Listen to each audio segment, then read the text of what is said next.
How's it going? My name is Brandan Mays, formerly Staff Sergeant in the United States Marine Corps. I guess the reason why you clicked on this video is you're thinking about joining the United States Marines or thinking about joining the military in general. The first thing I want to get out of the way, this is in no means a recruitment video. I am not a recruiter, nor was I ever a recruiter, nor am I connected with any Marine Corps recruiting stations nationwide. This is just going to be the reasons why I joined and just to share a little bit of my experience with you. I joined the Marines back in 2009, really just because where I grew up, there wasn't really much in regards to job opportunities and careers outside of going to college right away. But I didn't want to end up being, tens of thousands of dollars in student loan debt and being forced to pay that back right after graduating. So initially, I almost joined the Army, but a buddy of mine told his recruiter in the Marines that then became mine about my indecisiveness with deciding to join, because I was really on the fence with joining the Army. I was looking at it from the dollar signs, not necessarily looking at it as a lifestyle change. And, when you're a young 18-year-old kid, late 17-year-old, at the end of the day, we really don't know what we want. We have a million different desires and aspirations of what we want to be. A long story short, on a Saturday morning, around 08:30 in the morning, I was rubbing my eyes and just getting out of bed. Sleeping in on Saturdays is normally what I did back then. And there was a knock on the door, and it was Staff Sergeant Hoekstra with the RS station up here in Hayden, Idaho. And he essentially just asked me my name and verified who I was.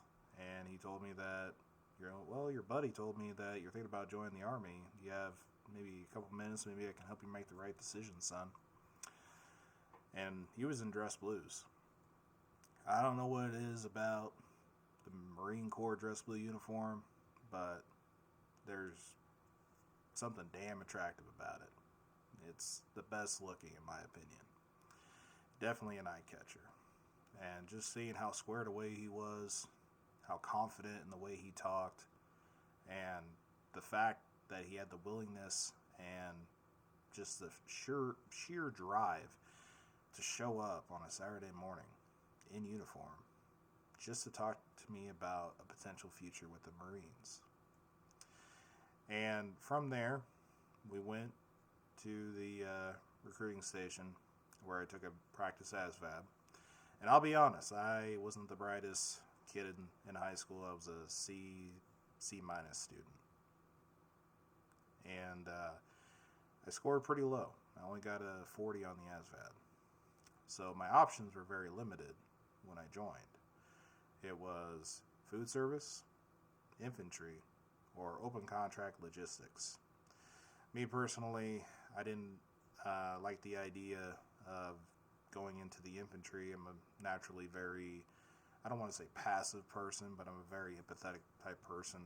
And the thrill of combat or fighting, in direct conflict really didn't interest me.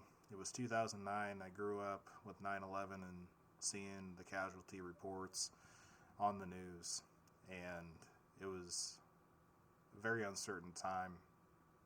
So I decided not to go infantry. Plus, no offense to any of my infantry bubbas out there. I didn't want to be a cop after I got out. Just a little jab, just kidding. And food service, I understood being a cook, and I didn't like the idea of the long hours and, cooking for others. If I'm going to cook for somebody, I'm going to cook for my family. And I also didn't have dreams of owning a restaurant one day, so that's why I didn't want to go food service. But then When he said logistics, open contract, I was intrigued because apparently, even though I didn't score the hottest on the ASVAB, my analytical thinking, I scored pretty high, which is why logistics was offered to me. And from there, I went to MEPS, passed the physical, background check, did the little duck walk and everything else. And remember, this is all back in 2009. I graduated in May of 2009. I shipped out for boot camp August 3rd of 2009. The whole experience was very surreal to me because I grew up in a small town, very close, tight-knit family, and it was really hard for me to leave home. But I knew if I stayed where I was up here in Idaho, it was either seasonal work, being a logger, or working in the silver mines. Those were really like the two biggest, job opportunities, or selling cars at the local car dealership. So I viewed it as an opportunity to where if I wanted to go to school later, at least I'll have the GI Bill and the benefits that come along with that. After my time at MEPS and getting my ship date, obviously it was rough saying goodbye to my loved ones. My mom, my dad, my sister, her husband, my brother-in-law, and of course my girlfriend, who is now my wife. Yes, I married my high school sweetheart, and we're about to celebrate 16 years of marriage together. We weren't married then. I really wanted to marry her before I went to boot camp, but my recruiter said he wouldn't send me if I got married beforehand. I think he just didn't want to do the damn paperwork. That plus I was only 18. So I viewed boot camp as a kind of a test, being away for 3 months, just to kind of see, if she would stay faithful and all that. Because the biggest thing about joining the military is, Jody's going to be around trying to steal your woman. Thankfully, that didn't happen in my case. So, as soon as I got to boot camp, it was at night. I flew from Spokane, Washington, down to San Diego. I was assigned to 3rd Recruit Training Battalion, Mighty Mike initially. It was Mike Company, platoon 3074. Of course, the whole first week, you don't get to your training platoon until, you go through the whole receiving. And when you first get there, it's going to be at night, like I said. You get yelled at. You get told to get on the yellow footprints. They explain, where you're at. This is Marine Corps boot camp. The chances of backing out are over, which that wasn't really explained to me during the whole enlistment process, because you technically swear in twice. You swear in the first time at MEPS when you become a poolee, and then you swear in a second time the day you ship out for boot camp. So in between that grace period, you can technically withdraw your application to the United States Armed Services. Very rare that it happens, but there's some individuals that decide that the military service is not for them. And I'm going to tell you, it's not. One of the things they don't really talk about is how many people actually wash out of boot camp. I almost was, and we'll dive into that. When I got through the whole first receiving week, the first 24 hours you do not sleep. They literally keep you awake because you got people coming from different time zones. Mostly it's going to be central to, Western Pacific, but the reason for it is just to where we can, when they tell you to hit the rack and go to sleep, you're out. You are literally fast walking or running everywhere during that receiving week. After you get through receiving week, you get picked up with your assigned battalion and your platoon called Black Friday. drill instructors will never admit it's called Black Friday, but it's Black Friday. You get introduced to the drill instructors. Senior drill instructor gives a speech. You get thrown around a bit. Quite a bit of yelling, a little light hazing, your gear getting tossed everywhere. And as you make it through boot camp, you really start to take it, chow to chow. Because another thing they don't tell you is nobody has watches on other than the drill instructors. So you will not know what time it is unless you are the guide or you are one of the last watches on Fire Watch, which is something that every recruit has to do during boot camp. It's 1 hour in the middle of the night. I commonly had shifts from 02 to 03 or midnight to 01 in the morning. And it's literally just making sure that nobody comes on deck without, authorization, and honestly making sure recruits don't run away, because it happens. These young men and women now are being taken away from their homes probably for the very first time in a new area of the country. And it's constant stress. It's constant, just insanity. But it's insanity with a purpose, because boot camp is designed to break you down and build you back up to be a United States Marine. And the number one thing they tell you, your number one purpose other than your MOS, is to go to war and fight and win battles. So it's kind of a Uno reverse on me for not wanting to be, in that position of potentially having to be in combat. But at the same time, the more I learned in boot camp and the more I learned to accept that this was going to be my life for at least the next 4 years, the more I actually grew to like it. The Marines have that special ability to instill that pride in you, and that sense of purpose and self-confidence that I never really thought I would ever feel. And the Marines are just different, plain and simple, from any other branch out there. A lot of people call us a cult. In some ways we are. Because no matter what you did in the Corps or whatever your MOS was, once a Marine, always a Marine. And it's amazing. I've been out for almost 7 years now. Yes, I was a motivator while I was in. I'm still a motivator when I got out. But it's amazing how you could run into Marines from different generations and how a simple hoorah or a semper fi, it's just something that clicks. And it really doesn't matter, again, like I said, what our jobs were when we served. We all, at some point, chewed some of the same dirt.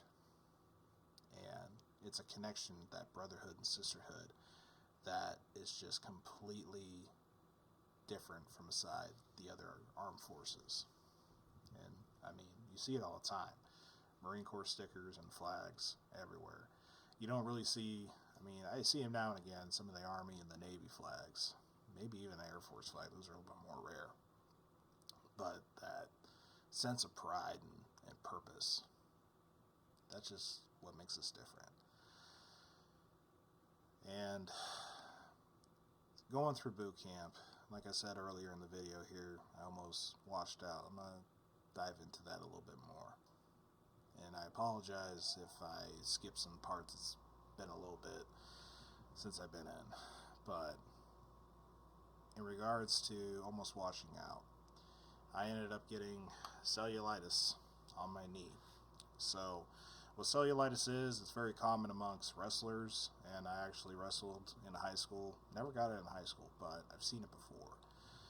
Unfortunately, because of all the running around, and I went to boot camp in August in San Diego, it gets hot. It gets hot in San Diego. It gets hot at Parris Island too. I'm not going to discredit anybody that went East Coast. But let's just say we don't always get the opportunity to properly shower, properly take care of ourselves, because, it's by the numbers. Like, you got 30 seconds to shit, shower, and shave sometimes. And a lot of times you can't go shit until the evening after the duty hut and the DIs disappear. And that's another thing we could talk about too. Fair warning, you will not shit probably for about a week or two. I don't know, it's because of the high stress that your body's under. Your body just literally burns up everything that's going into it, because you're constantly going. You are burning so many calories, sweating so damn much that, I don't know, there's a few recruits that I knew personally, and somebody I actually served with and met later on down the line. He actually had to get the suppository to help get everything out, and the laxatives, because he was at like 2 weeks. But just be prepared for that. It's normal. It'll eventually pass. The only thing that I'm going to tell you, and the DIs are going to tell you too, that Powerade in the chow hall and water, keep chugging it. Hydration is your friend, because you're just going to be constantly sweating and running. So the number one thing is to make sure that you are hydrated, because I almost went down as a heat casualty, because I had my wisdom teeth removed about quarter of the way in the first phase. So that's another thing too, when it comes to medical and dental. Like, you are getting all your vaccinations that the military requires of you. You're getting your teeth checked out, your eyes, make sure you have proper eyewear and corrective lenses. I don't wear them now because the Marine Corps actually paid for me to get LASIK during my last enlistment. And that's something we can talk about later in the video. And I'm going to turn this into multiple parts. This is really just part one. And really we're just covering boot camp here. But they ended up taking all 4 of my wisdom teeth out at once. And while that was happening, my platoon was out drill. They were either on the drill field, I'm not sure. But on my way back, I get back to the squad bay. You're technically SIQ, which is second quarters, for 1 day, then you're light duty for 1 day, or it's like light duty for like 1 or 2 days, and then day 4 you're back to full duty. Needless to say, I was SIQ, got to be in the rack pretty much most of the day after the surgery. Second day, I was light duty. But for some reason, I just didn't drink as much water, and I was going to the chow hall by myself, because when you're on light duty, you're not always with the platoon. Like, especially if they're out at the O course or doing something more physically intense, and you just had a surgery, you're not going to be a part of that.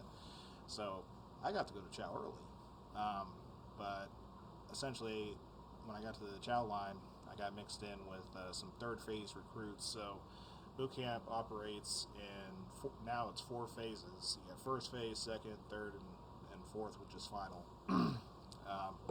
By 4th phase, you're a Marine. I got mixed in with some third phase recruits that were getting ready to actually go up for the crucible to Camp Pendleton, like in a week. But I ended up mixing in with that platoon, and in first phase, you have your collar all the way up to the top. And from there, it was very hot that day, and I just, all of a sudden, I was in the chow line, and it was like the halo ring effect, where it just kept getting darker and darker and darker. And I completely, because in boot camp and everything too, they break you down. Like, you're not going to have a sense of identity. It's always this recruit, that recruit, or these recruits. You don't refer to yourself as me, I, we. It's always in the third person. Needless to say, I broke that, and I was just like, I'm blacking out. And immediately, the third phase recruits around me just huddled to protect me. And they were from a different company. I don't even remember these guys. I wish I would have met them later in the fleet just to say thank you. But they kept me from becoming a heat casualty. Two of them brought out their canteens, unbuttoned my top. One's running like the canteen down my back, and the other one's like fucking chug this shit. And another one's fanning me with my cover, and I was able to recover relatively quick within like a minute and a half. And they unbuttoned my blouse and made it look like I was third phase. And one recruit even went down on his knees to freaking cut my blouses too on my trousers to make it seem like I was the third phase recruit. He's just like, hey, we're just gonna pretend you're a third phase recruit. Fucking, because they were even telling me like they lost like 5 guys in their platoon to heat casualty. Because once you get a heat casualty, that's grounds for getting medically separated from boot camp. And I just had my wisdom teeth pulled out the day before, and I wasn't drinking as much water as I should. And so don't make that mistake, guys. But at the same time, that was like a true glimpse of the camaraderie and the brotherhood of looking out for one another. And I wasn't used to that. And I was just blown away by the compassion that they showed, and those recruits that are now Marines. It was a very scary moment in my life, but at the same time, reflecting and looking back, I'm like, those guys probably saved my fucking life. So, if you see this video and I look familiar, thank you, brothers. You got me through that. And then, moving on to second phase of boot camp, that's all up at Camp Pendleton at Edson Range. You're doing all your rifle range stuff, getting your rifle qual. And then third phase is really just a culminating of everything that you've learned and done, everything from Marine Corps history, the knowledge aspect, the drill, rifle drill, your PFT scores, your personal fitness tests.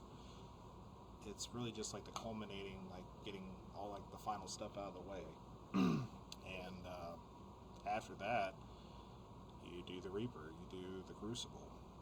And that whole experience of after you get up to the top of the hill, becoming a Marine, it's a feeling you never forget. But kind of going back, because I totally spaced over, it was the cellulitis in my knee.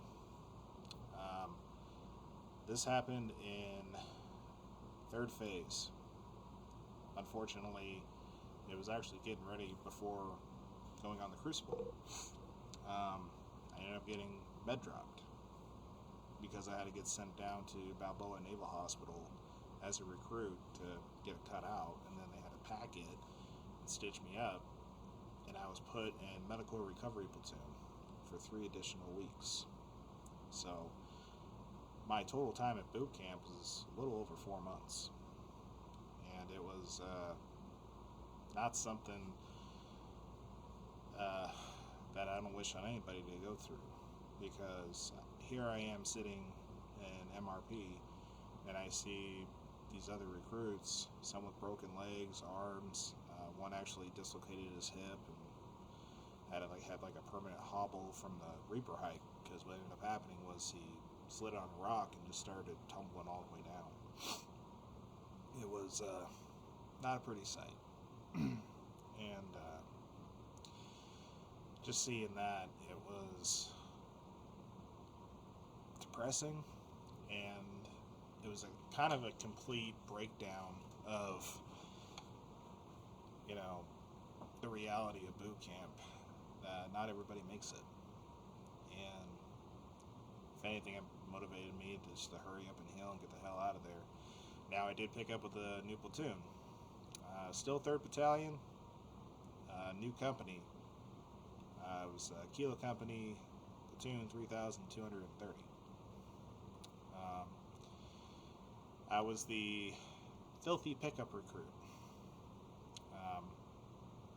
I wasn't able to bond as well with the guys in those platoons, unfortunately, in the new platoon, unfortunately, because it wasn't a whole lot of time.